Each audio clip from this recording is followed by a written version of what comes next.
ब्रेकाची पश्चिमारा वशत कनी हम बात कर रहे थे कि आज भी माशरा हमारा जहालत की तरफ ही हमें नज़र आता है। इतनी तरक्की करने के बावजूद भी आज भी हम देखते हैं कि माशरे में जहालत फिर भी मौजूद है। ख़वातीन के हुकूक की बात की जाती है लेकिन फिर भी गैरत के नाम पे ख़वातीन का कत्ल कर देना, ये हम सोसाइटी को कैसे देख रहे हैं? आखिर कानून और शरीयत इस बारे में क्या कहते हैं? क्या रिवायात जो होती हैं या जरगा होता है उनका फैसला इतना अथेंटिक होता है कि कानून को भी पीछे छोड़ दे, शरीयत को भी पीछे छोड़ दे? इस हवाले से हम बात करते हैं। हमारे साथ मौजूद हैं Sindh high court bar association के सदर जनाब बैरिस्टर सरफराज अली मैतलो साहब। अस्सलाम वालेकुम। वालेकुम सलाम।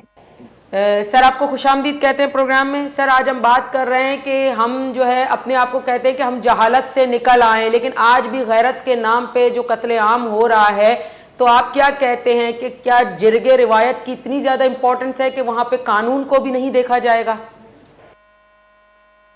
बिस्मिल्लाहिर्रहमानिर्रहीम। सबसे पहले तो मैं इस वाक़े की भरपूर मज़म्मत करता हूँ। ये इंतहाई शर्मनाक वाक़या था कि कुछ लोग मिलके और रियासत और कावानीन को बाला ताक करते लोगों की जिंदगियों का फैसला करते हैं। ये इंतहाई जाहलाना और बुज़दिलाना रस्म है, क्योंकि हमारे मुल्क के अंदर कानून मौजूद है, इदारे मौजूद हैं। अगर किसी का कोई ग्रीवांस है, चाहे वो फौजदारी हो या दीवानी हो, तो उनका हल अदालतों के जरिए कानून के मुताबिक होना चाहिए। शरीयत और कानून आपस में हम आहंग हैं, और शरीयत के हवाले से सबसे पहले जो मैंने सुनी है मुख्तलिफ सरकारी हुकाम की जो प्रेस रिलीजेस हैं, जिसमें वो कह रहे हैं कि वो खातून जो है वो शादीशुदा थी, वो मर्द भी शादीशुदा रहा। तो पहली बात आपको मैं हजरत हारिस साहब रसूल थे, उनके जोजा का किस्सा बताता हूँ। उनकी जोजा रसूलुल्लाह सल्लल्लाहु अलैहि वसल्लम के पास गई और कहा कि मुझे हारिस पसंद नहीं है, मुझे इससे तलाक दिलाएं ताकि मैं किसी और से शादी कर सकूं। आपने हारिस को कहा इसको तलाक दे दो, और उसको तलाक मिली और उसने फिर एक और शादी की। जी। हमारे यहाँ ये खवातीन को क्यों मुसीबत पड़ती है कि वो किसी के साथ घरों से भाग निकलती है? इसलिए कि हमने दीन को छोड़ दिया है। ये जो खुद साख्ता दीन के और कबायली जिरगों के आलिम खुद को समझते हैं, इनको शरीयत का पता ही नहीं है। किसी की मर्जी के खिलाफ किसी खातून की शादी करवाना उसको जना के बराबर है, जना बिल जबर के बराबर। और क़यामत के दिन ये वो जो उनसे बच्चे पैदा होंगे, ये बच्चे भी हलाली नहीं होंगे। ये अल्लाह ताला को कौन सा मुंह दिखाएंगे? लिहाजा अगर ऐसे हालात हम अपने मुल्क के अंदर, अपने जिरगों के अंदर, अपने कबीलों के अंदर इस्लाम के मुताबिक जिंदगी अस्तवार करें, तो खवातीन सीधी आएंगी अपने कबीले के बड़े के पास, जैसे रसूलुल्लाह सल्लल्लाहु अलैहि वसल्लम के पास आए कि मुझे इससे तलाक दिलाओ क्योंकि मैं फलां शख्स से शादी करना चाहती हूँ। उसको भागने की जरूरत नहीं पड़ती और उन्हें दरबदर होने की जरूरत नहीं पड़ती।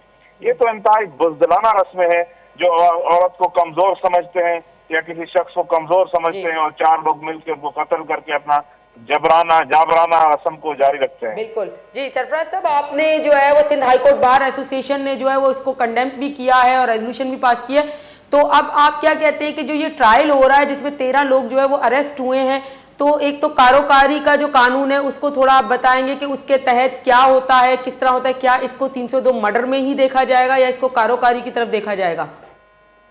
ये बिल्कुल मर्डर है और इसमें किसी किस्म का कोई उभाम नहीं है। हुकूमत वक्त की जिम्मेदारी बनती है कि वो इसके बारे में तमाम शवाहिद इकट्ठे करे और उस कबीले के सरदार समेत तमाम मर्तकब जो है उनको कत्ल के मुकदमे में ट्राई किया जाए और उनको कानून के हिसाब से सजा दिलाई जाए। जी।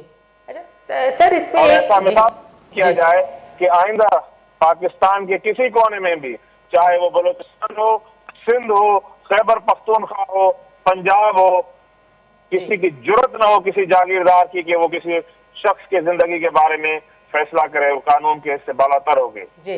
अच्छा सर, इसमें एक और पॉइंट नुक्ता ये है कि जो कत्ल है उसमें किसास का है ना, मतलब एक के बदले एक जान।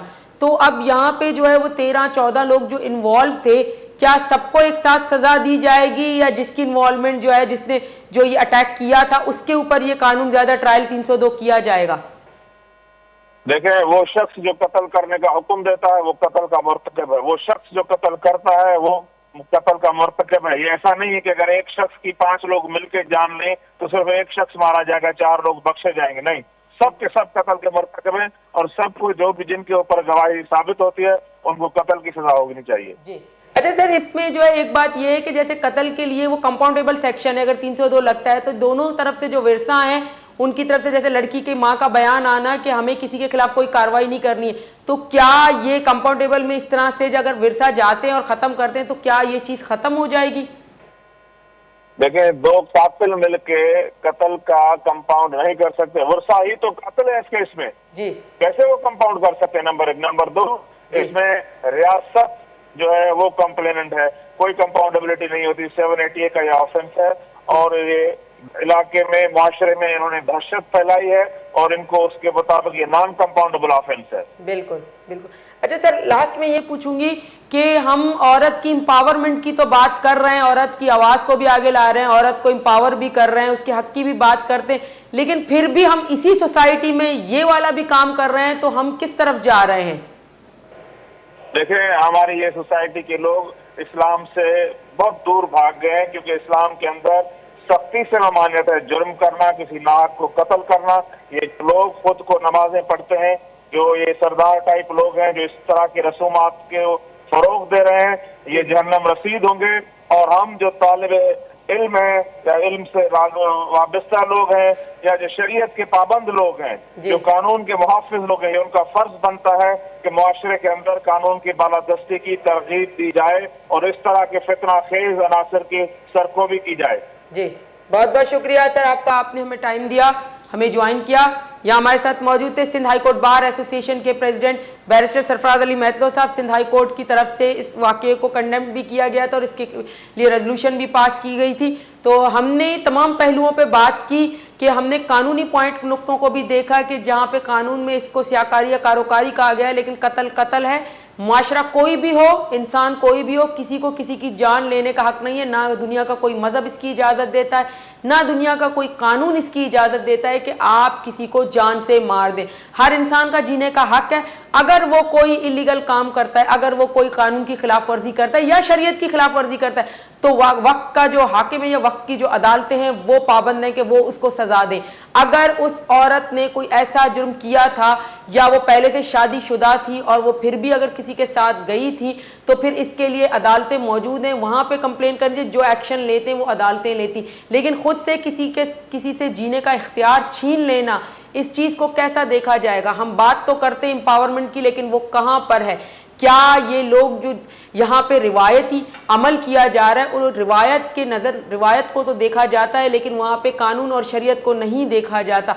अब बात यह है कि दोनों तरफ के जो विरसा हैं, उन दोनों की तरफ से यही बात कहना है कि हम इसको बिल्कुल ठीक समझते हैं, तो आखिर स्टेट अपना क्या रोल इसमें प्ले करेगी? स्टेट की तरफ से क्या किया जाएगा? क्या वाकई में जिन्होंने ये जुर्म किया है उनको जो है वो सज़ा दी जाएगी, या मज़ीद ये जो है ट्रायल आगे चलते चलते आखिर अपने इख्तिताम पर पहुंचेगा? मज़ीद इस पर बात करते हैं या लेते हैं एक ब्रेक के बाद आते हैं।